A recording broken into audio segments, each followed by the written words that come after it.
Well, hey all, it's Brian here with Four Seasons Pursuits. Got started on our firewood day here. We're gonna fill up 3 chucks of wood, some real nice birch. We're getting out of here out of northern Alberta, and this is the first run for me actually ever. When you watched me start the Echo this morning, I had it back at the shop at home and it sat for a couple of weeks. And today was go day. It's minus 15 Celsius out here right now, and we're making good headway. But so far with this Echo, I'm really impressed with it. It's super smooth. You know, I've been running a little Husky 353 for a long time, close to 20 years, and I've run other stills and other products, and it's my first Echo, and I gotta say I'm really happy with it. It's got good torque, it's got good high end, and I haven't even touched the carb yet. I just left it from factory setting to see where things are at, make sure it was rich enough, which it is.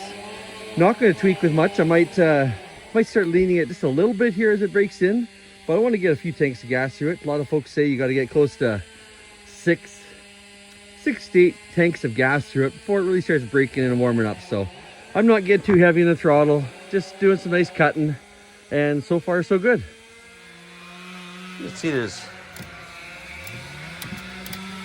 a little bit of play in that, so I'm going to hit that some and we'll tune it up. I know it's hard to see, but so far I have just a little bit of oil left in the tank, which is good. I'm going to top it up here. I have the bar oil set about between halfway and 3/4 of full flow, and it's good for me to be able to ensure that there's still oil left in it of a gas tank. I've been watching it just to make sure I didn't want to run the bar out of oil. So with that, I think it's a pretty good setting. This wood I'm cutting it's frozen birch, and so far I got, you know, still feel nice little lube on the chain. And if anything, I might just touch it just up a little bit more, just to optimize the amount of oil right through to the tank of gas. But so far so good.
That looks like it's pretty dry. Yeah, she's a little wonky.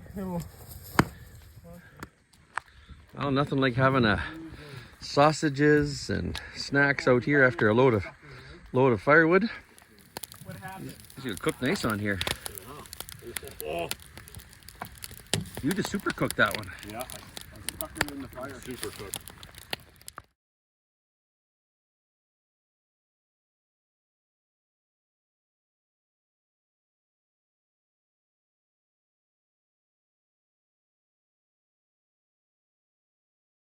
Well, hey everybody, got our good load of birch on. We're out here in Crown Land in Alberta. We got 2 trucks ahead of me. Mine's right full. Get the split when I get home, and it's going to give us a lot of firewood for around the backyard fire pit, as well as when we go camping. It's nice to have some good dry wood when we're heading out. So overall, it's been a great day. We got up to just about freezing temperatures, and I got to say, that Echo saw, first time out with it, pretty happy with it. It's as you can tell, as shown you through some of the other videos in my earlier commentary, I'm letting it run a little bit rich. I want to get it broke in, don't want to be leaning it out too much. And overall, near the last run or two, I started to lean it just a little bit. I didn't record those ones, but I tell you, it's got some nice torque. Low end torque when you bog down into the wood. It's going good. So with that, I'm happy and looking forward to cutting a lot more with it and getting into some bigger timber and cutting down some big spruce that are dry and probably well over 2 feet across at the butt, which is nice. But overall, it's been a great day out here, and hope you've found some benefit to this video. If you're thinking about buying one of those Echoes, again, it's the CS-620PW. I'm happy with it. It's a good saw and well worth the money in my opinion.